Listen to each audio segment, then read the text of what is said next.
OK. Amen. Bonne et heureuse année 2021. Nous sommes dans une année de victoire et nous voulons commencer cette année avec le message de vie, à savoir, Dieu est à la base de tout, Dieu est l'auteur de tout. Si nous sommes d'accord sur ce fait, nous sommes tout de suite appelés à nous exprimer. Alors, notre expression, que ce soit par quelques moyens que nous le faisons, devient une action de reconnaissance. Donc, nous sommes invités à lire la parole de Dieu dans Philippiens chapitre 4, verset 6. Philippiens chapitre 4, verset 6. Et nous allons étudier, nous allons écouter le message avec la version Bible d'études Semeur. Philippiens chapitre 4, verset 6. Nous lisons la parole de Dieu.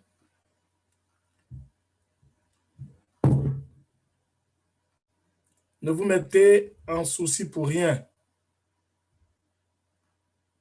mais en toute chose, exprimez demande à Dieu en lui adressant vos prières et vos supplications, tout en lui exprimant votre reconnaissance. Si nous reprenons ce passage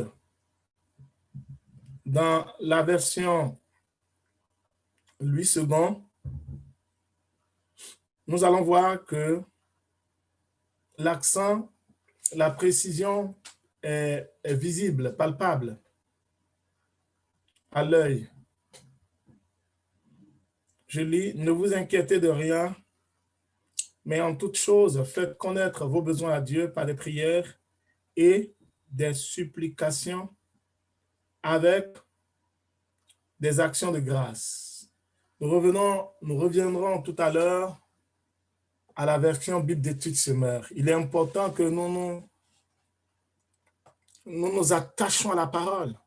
La compréhension, je dirais la précision que nous avons de la parole de Dieu nous aide à mieux libérer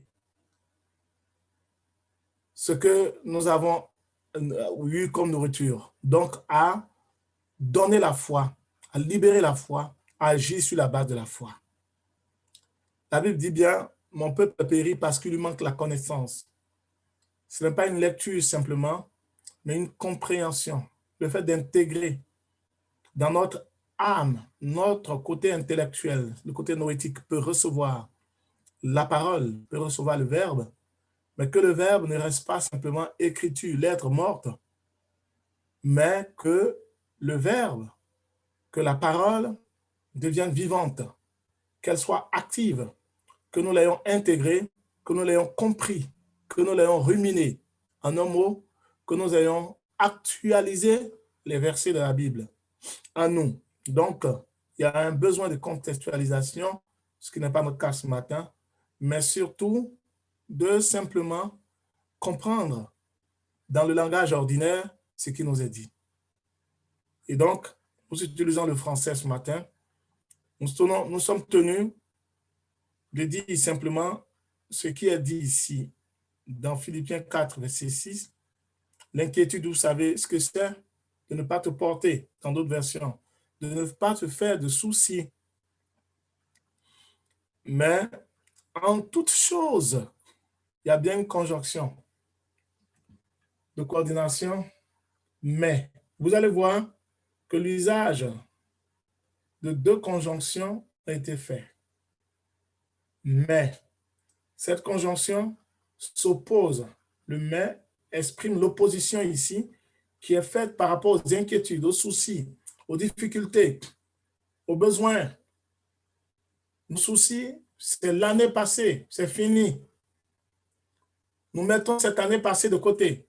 Nos inquiétudes, c'est les difficultés, les conséquences, les séquelles qu'il y a eu de l'année passée. C'est vrai, nous les voyons, mais la parole qui a tout créé, l'auteur de la vie, nous dit, on n'a pas à se soucier. Il ne nous encourage pas, ce n'est pas simplement un encouragement, mais il nous confie la clé de la vérité, la clé de notre paix, la clé de notre tranquillité, la clé avec laquelle nous allons ouvrir la porte pour rentrer dans l'Éden, dans le bonheur, dans la paix, dans le shalom de Dieu.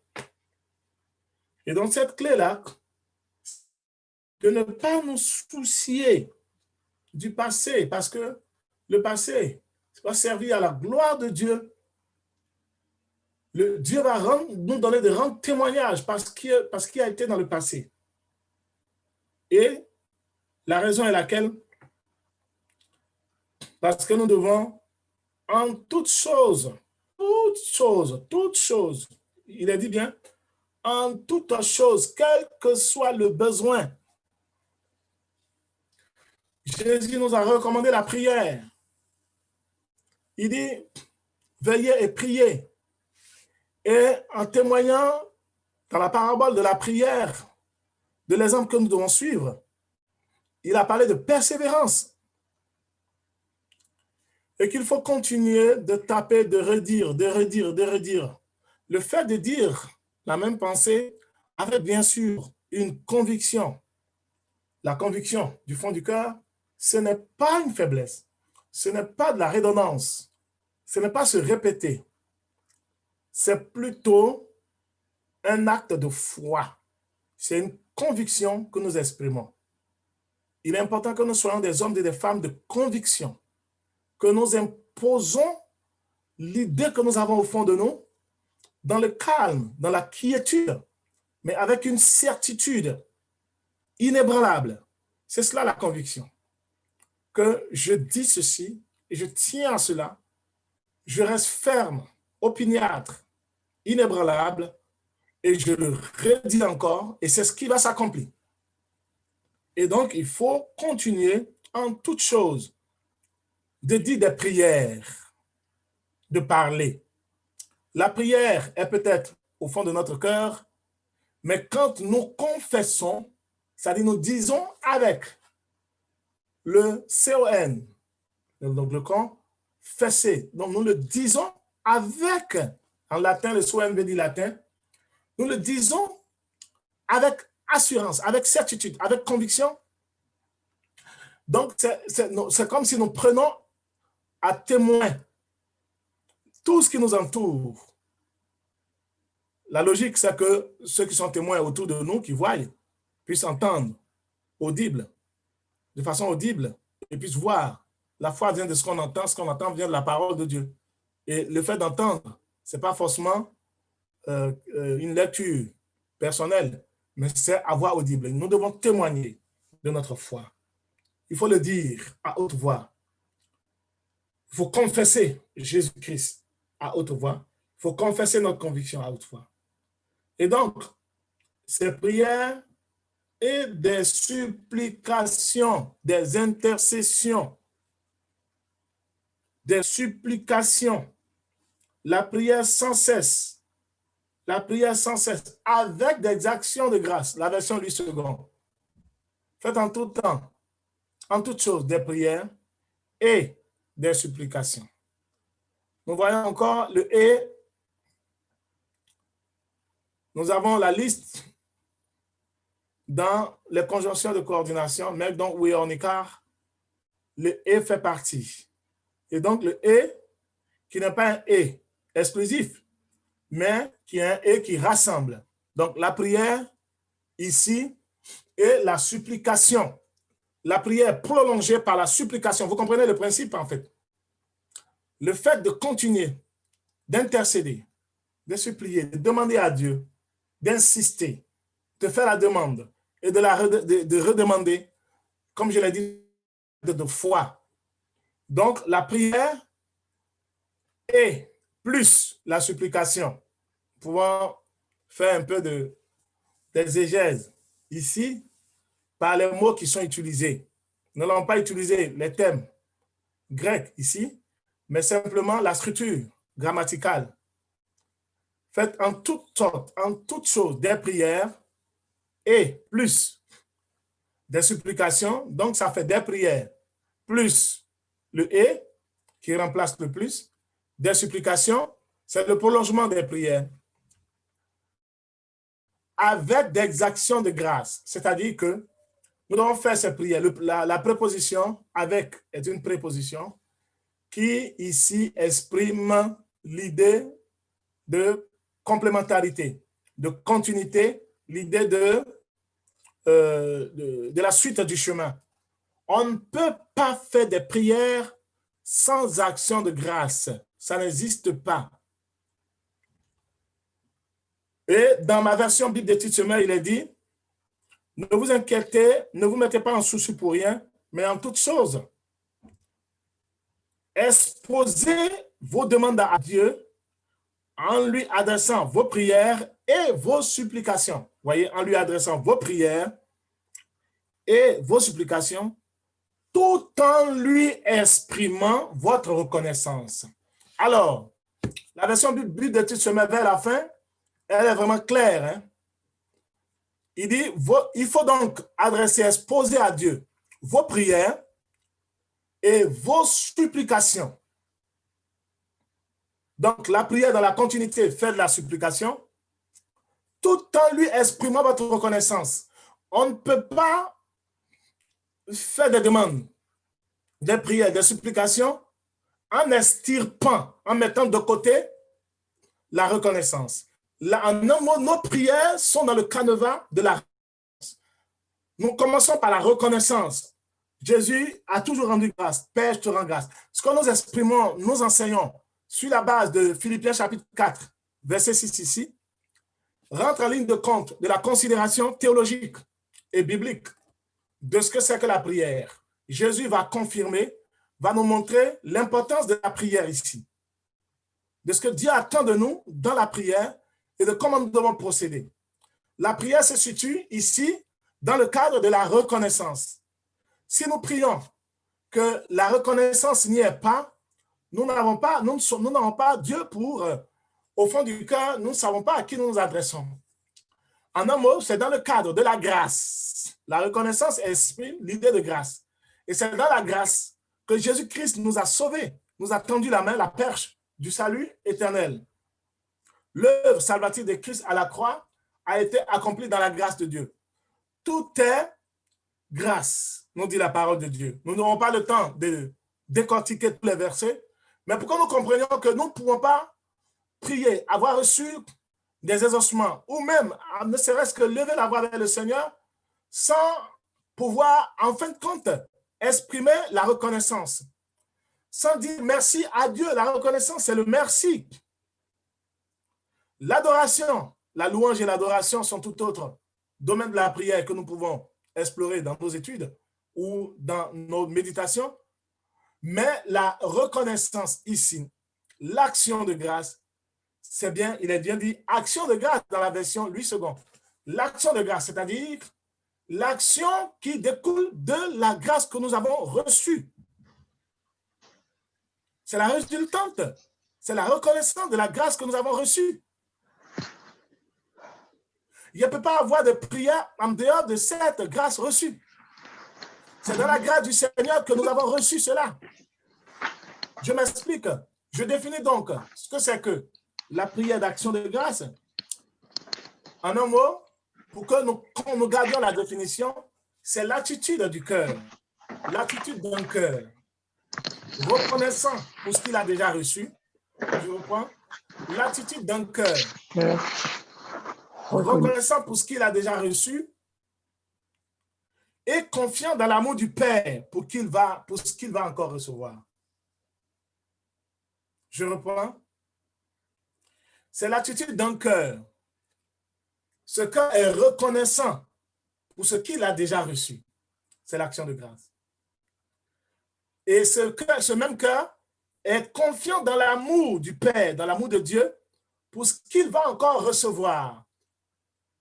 Vous pouvez mettre en parenthèse qu'on va encore recevoir. On va recevoir le meilleur. le meilleur pour nous.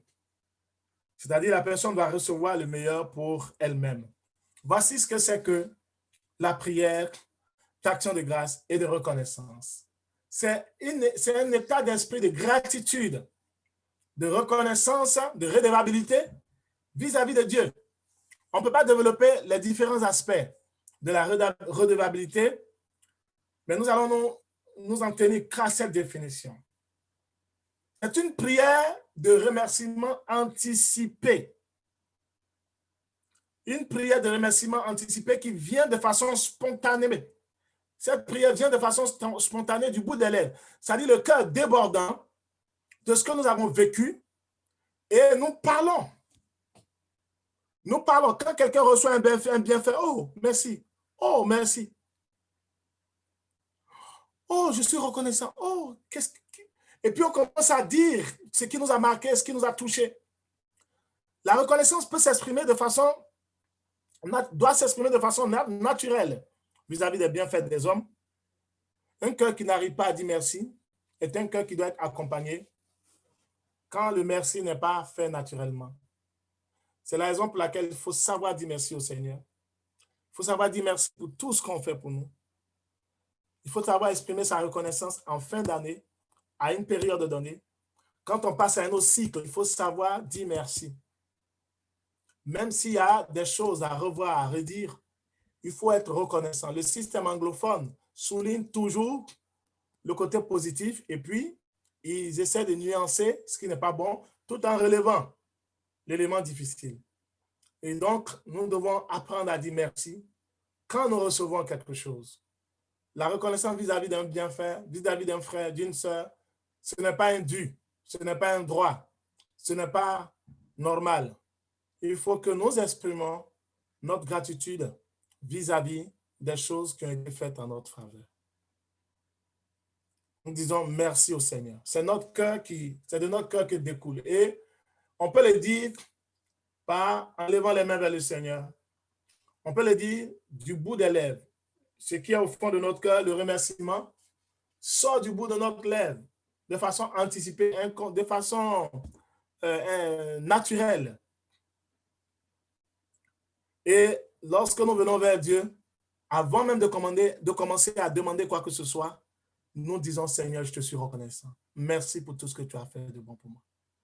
On commence à exprimer notre reconnaissance, pas de façon mécanique, mais simplement parce que Dieu nous a touchés et que du fond de notre cœur ressort une action de grâce, une action de reconnaissance. 2 Corinthiens, chapitre 4, verset 15. Nous allons comprendre que quand nous sommes dans l'économie, sous l'économie de la grâce, de la nouvelle alliance, nous sommes dans le régime de la nouvelle alliance, comprenons tout que question grâce. Et cette grâce, elle doit s'exprimer par des actions de grâce. 2 Corinthiens, chapitre 4, verset 3, il dit, et si notre évangile, 2 Corinthiens, chapitre 4, verset 3, et 2 Corinthiens, chapitre 4, pardon, verset 15, autant pour moi. Ainsi, tout ce que nous endurons, c'est à cause de vous, pour que la grâce abonde en atteignant des hommes toujours plus nombreux, et qu'ainsi augmente le nombre de prières de reconnaissance à la gloire de Dieu. En fait, Dieu n'est pas en quête de notre reconnaissance. Si vous voulez, c'est une logique toute faite que les prières de reconnaissance soient à la gloire de notre Dieu, c'est-à-dire de Jésus-Christ de Nazareth et du Père, du Fils, du Saint-Esprit. Et en fait, le simple fait de demander, de prier et de réaliser que ma prière que je fais est la conséquence de la grâce, dans laquelle je suis, fait que plusieurs personnes toute la terre va rendre gloire à Dieu. Et nous rentrons dans la compréhension de la théologie où toute la terre appartient à Dieu, où toute la terre ira rendre gloire à Dieu. Toute la terre, les inconvertis, la création, tout dans la Nouvelle Jérusalem ira pour la gloire de Dieu. Et donc, Ésaïe 66, le passage d'Ésaïe en parle. Nous devons être dans cette pensée. Nous n'avons pas le temps. Donc, l'action c'est la grâce qui fait abonder les actions de grâce, de reconnaissance. Si nous le faisons, nous témoignons d'autres enfants. Et en fait, cela bouge la main de Dieu. En un mot, vous pouvez prendre dans le cas des actions de grâce, nous pouvons souligner aussi les sacrifices d'action de grâce. Le psaume 50, verset 14 et verset 23 en parle. Les sacrifices d'action de grâce. Dieu dit qu'il n'a pas besoin de nos sacrifices, mais c'est l'expression de la gratitude que nous avons. Nous faisons des sacrifices d'action de grâce dans l'Ancien Testament. Dans le Nouveau Testament, nous posons des actes. Nous participons par nos lèvres, par nos mains, par nos danses, par nos louanges, par des offrandes, par les dîmes. Vous allez me dire que la dîme et les offrandes sont des recommandations de tout temps, mais aussi c'est l'expression de l'abondance que nous avons reçue. Qu'avons-nous que nous n'ayons reçu de Dieu? C'est le témoignage que c'est dans la grâce, dans l'économie de la grâce, dans le régime de la grâce, du Nouveau Testament plutôt, que nous avons reçu ces choses et donc il revient que nous le redonnons. Nous donnons une partie. Dieu n'en a pas besoin, mais nous exprimons parce que nous donnons la gratitude. Et en fait, ce que nous faisons dans la grâce, dans la compréhension, dans la considération de la grâce que nous avons, fait abonder la grâce. Ça fait que ce que Dieu a fait là, ça se multiplie. Je prends l'exemple. Quand un enfant est reconnaissant vis-à-vis de son père et que l'enfant va vers son père, il dit « Ah, papa, merci. » Parce que vraiment, tu as été gentil. Tu es un papa bon, un papa amour, un papa doux, un papa de tout cœur.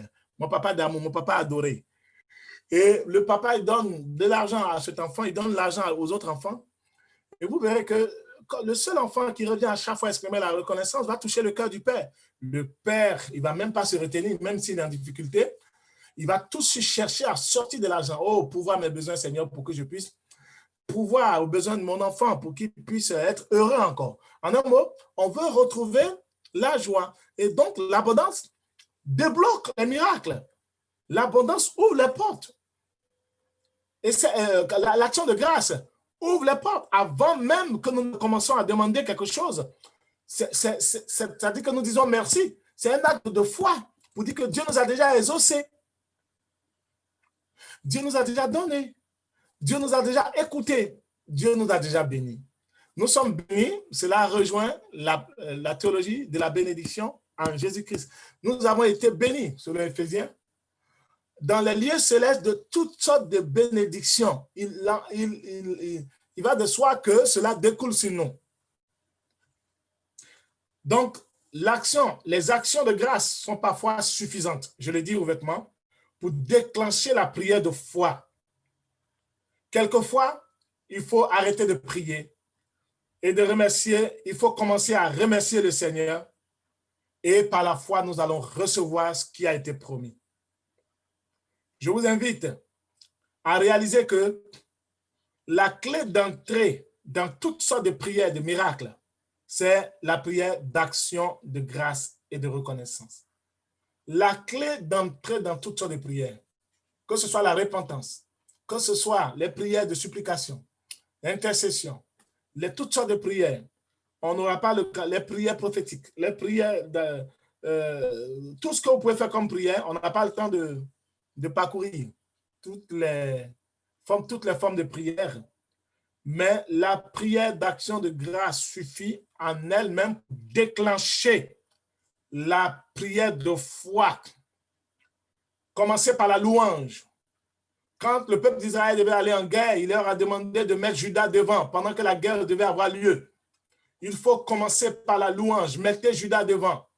On va en guerre et il se trouve que maintenant on demande qu'il faut mettre des gens pour danser, pour sauter devant. Mais on a affaire à des personnes qui n'ont pas la logique de la guerre. La guerre ne se fait avec des armes spirituelles ou des armes d'ordre matériel, mais on dit de mettre les danseurs, les chanteurs, les batteurs d'instruments devant. Et c'est la louange Judas devant qui va remporter la victoire. Dans la guerre qui opposait Israël à ses ennemis, c'est la louange qui remporte la victoire. Est-ce que vous voyez ce principe biblique? Et Jésus, à chaque fois, quand il veut commencer une prière, il dit, Père, je te rends grâce de ce que tu m'as toujours exaucé. Dieu nous appelle à une communion intime avec lui dans la louange. La louange, dans l'action de grâce plutôt, dans l'action de grâce. Il ne faut pas confondre. Pour être précis et systématique, la louange et l'adoration sont deux prières, deux types de prières différentes. Et l'adoration dit ce que Dieu est, la louange énumère les hauts faits de Dieu, ce que Dieu a réalisé, Dieu a manifesté. Et l'action de grâce ici vient exprimer, vient découler, c'est l'expression du cœur qui est débordant, de ce cœur découle la reconnaissance vis-à-vis des bienfaits. Et donc, nous disons merci au Seigneur. L'action de grâce, c'est de dire merci. Merci et merci. L'action de grâce est un merci. Il est bien dit dans Romains, il dit rendez grâce en toutes choses. Éphésiens chapitre 5, verset 20. Rendez grâce en toutes choses. Éphésiens chapitre 5, verset 20. Et Romains chapitre 8, verset 28. Tout concourt au bien de ceux qui aiment Dieu et qui sont appelés selon son dessein. Que Dieu nous bénisse. Merci Seigneur. Nous nous arrêtons à 30 pour le message. Donc nous sommes appelés, bien-aimés, à rendre témoignage, à exprimer notre action de grâce. Nous pouvons le faire en début d'année, apporter à l'Éternel une action qui va être comme une reconnaissance, comme écoutez, il faut le dire, il ne faut pas se gêner. Quand nous posons un acte dans l'œuvre de Dieu, dans la vie d'un enfant de Dieu, dans la vie d'un frère, d'une sœur, dans la vie d'un serviteur de Dieu, nous scellons par conviction. Nous posons une action, Dieu agrée cela. Ce n'est pas notre action qui va déclencher et faire quelque chose, mais c'est l'expression de ce que nous avons vécu. Nous témoignons d'un miracle authentique du fond du cœur. Et le miracle ne peut que s'accomplir. Nous pouvons exprimer notre action de grâce par tous les moyens pour que notre cœur débordant puisse s'exprimer. Il y a un cantique que nous avons écouté, que j'ai mis sur le groupe. Mon cœur débordant d'amour pour toi, tu es mon papa.